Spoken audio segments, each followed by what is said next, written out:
na isang congressman. Hula ko dito sa congressman na to, matatanggal din to eh. Pantakin mo sabihin niya mas dilaw pa si Marcos sa mga kay Pinoy. O, di ba? Sobra, ay, sniper, maraming salamat. Oh, kalma. Baby, kalma. Huwag mo naman akong bigyan ng dahilan para tabihan ka. Kalma. Ay, thank you very much, ha. So, ito nga congressman na to, sabi ba naman, mas dilaw pa daw ito si Marcos kesa kay Pinoy. Ganon niya katinding sinasabi. Mas dilawan pa daw si Marcos. Alam mo, nung napanood ko yon, nagulat ako. Nalaglag ako sa upuan ko kasi alam nyo naman, itong mga congressman, di ba? Kulang na lang talaga mag-alay ng bulaklak kay Romualdez. Hindi, totoo yun. Pero sobra ho siyang, di ko nga alam kung anong saltik nito ni Salcedo, pero iba ho itong balita na ho ito, ha. O ito, simulan na natin. VH3NZ TV, maraming salamat po, thank you. Ito na. Ito, simulan natin. Ito. Pasok. Sandali, baka wala naman na yan, no? Hindi, para sigurado lang. Maraming salamat, ha, sniper, ha. Thank you. Tinawag na dilawan ng isang kongresista si Pangulong Bongbong Marcos at inihambing pa kay dating Pangulong Noynoy Aquino. Alamin natin kung bakit niya nasabi ito sa report ni MJ Mondejar. Tinawag na dilawan ni Albay Representative Joey Salceda si Pangulong Ferdinand Bongbong Marcos Jr. Dilawan ang tawag sa mga miyembro ng Liberal Party, ang ruling political group, noong panahon ni dating Pangulong Noynoy Aquino at ng kanyang inang si former President Cory Aquino. At para isalarawan ng Sniper, thank you po uli. Salamat po, ma'am. Alpaka ng mga Aquino, naging popular ang salitang dilawan para dito. Ngunit sa isang press conference ngayong araw ng Lunes, Pebrero 12, ay tinawag nga ni Salceda na dilawan si Marcos Jr. at inihambing pa ito kay Pinoy. Sabi ko nga, mas dilawan pa to kay Pinoy. Nasabi ito ni Salceda. Ito ang tanong, mga kaloys. Pambira kasi si Budol Lipunan. Magtatanong siya, ang pwede lang bumoto yung mga followers niya. Gago rin, no? Magtatanong siya, magpo-poll pa siya, pero ang pwede lang sumagot yung mga kapwa niya si Raulo. Tayo hindi tayo ganun. Ha? Tayo hindi ganun. Tatanong natin, Chris Fernandez, thank you po. Tanong natin, sa taong bayan, sa tingin ninyo, si Bongbong Marcos pa ay mas dilaw pa kay Pinoy? Lagyan tayo ng poll.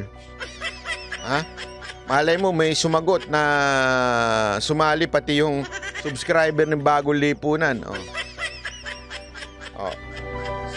Sang-ayon ba kayo kay Kong na mas sang-ayon ba kayo kay Kong na mas dilaw pa si BBM kay Pinoy? Ayan, ha? Yes. Huwag muna kayong bumoto. Wait lang. Dito kayo bumoto. Ayan, kahit hindi kayo subscriber, pwede kayong bumoto dito. Hindi katulad kay Bagong Lipunan. Siya lang ang pwedeng bumoto.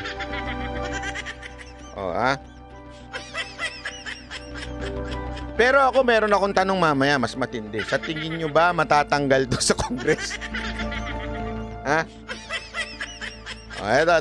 Habang pinapaliwanag kung bakit ingat na ingat si Pangulong Marcos Jr. na magkomento sa panukalang amyendahan ang 1987 Constitution. Ito'y lalo pat bunga ang saligang batas ng 1986 People Power na siyang nagpatalsik sa kanyang ama sa pwesto, ang dating Pangulong Ferdinand E. Marcos Sr.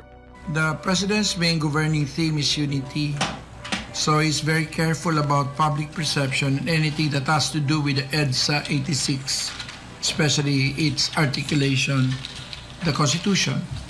He is careful not to be perceived as dismantling the 1987 Constitution, as he has been careful about all other vestiges of the 86 Revolution.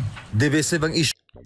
Alam nyo ang dahilan niya kung bakit mas dilaw pa daw si Marcos kesa kay Pinoy.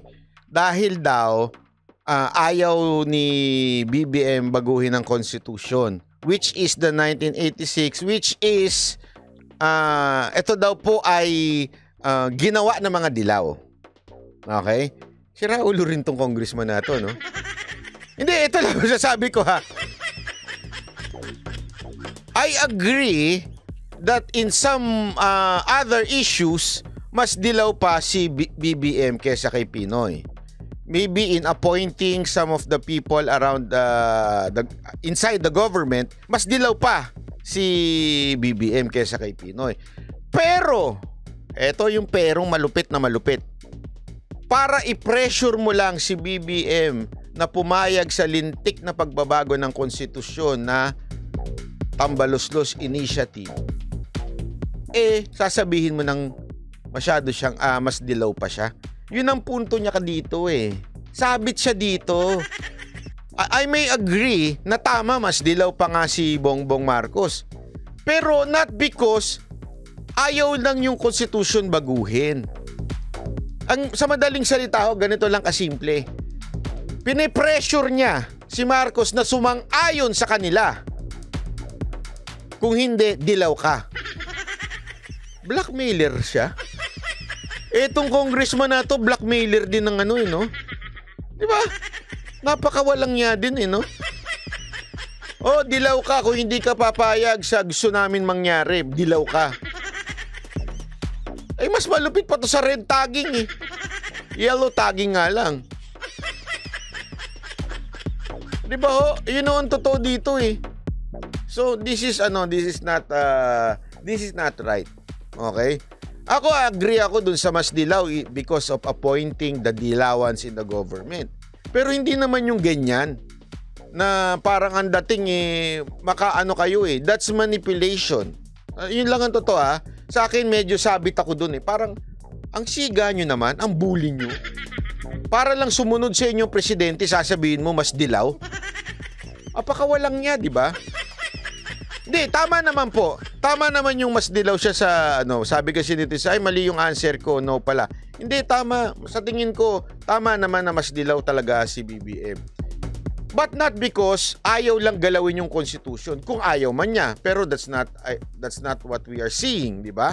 Pero ang ano ko lang dito, yung pagiging bully. Bully ng Kamara sa Senado, pagiging bully ng Kamara sa Presidente, napaka-bully niyo.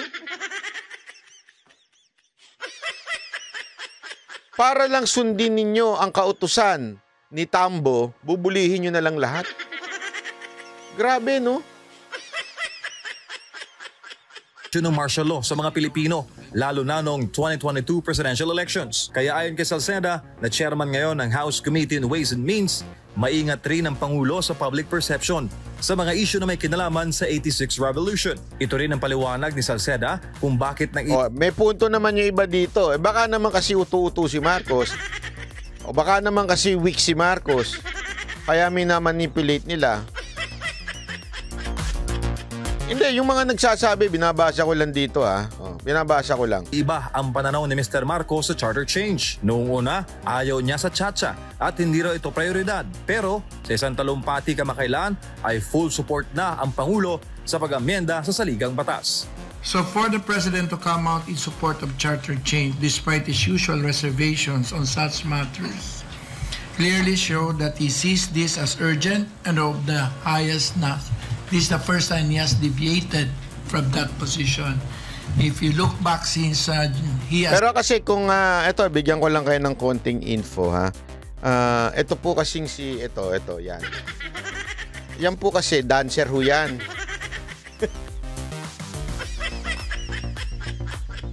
Totoo po, dancer po kasi ito. Ito ang congressman na dancer.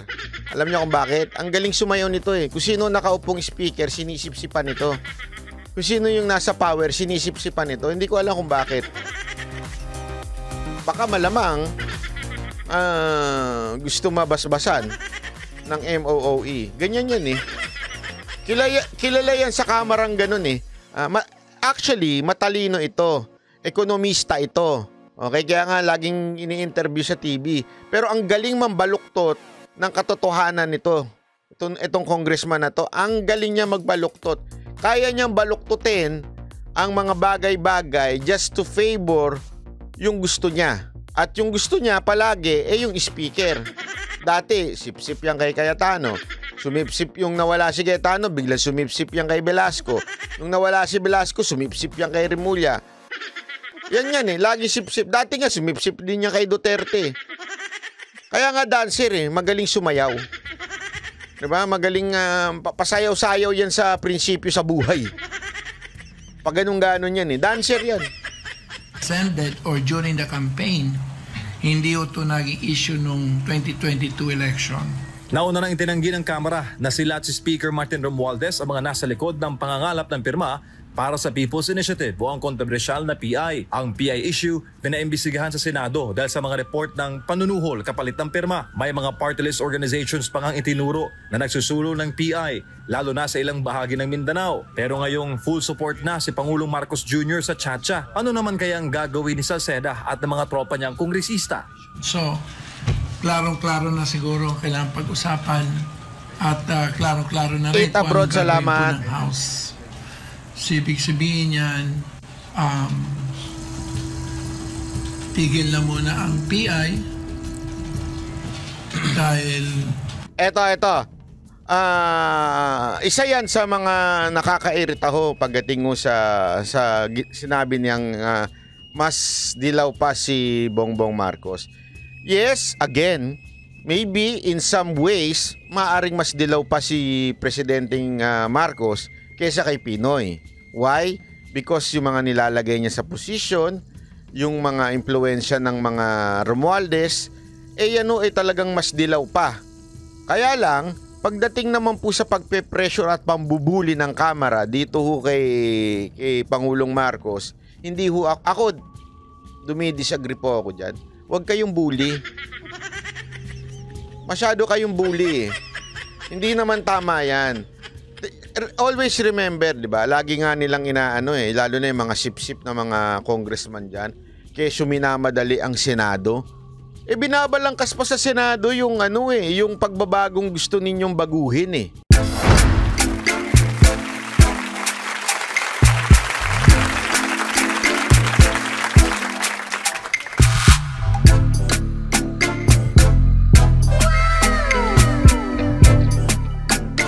The next performance will start momentarily.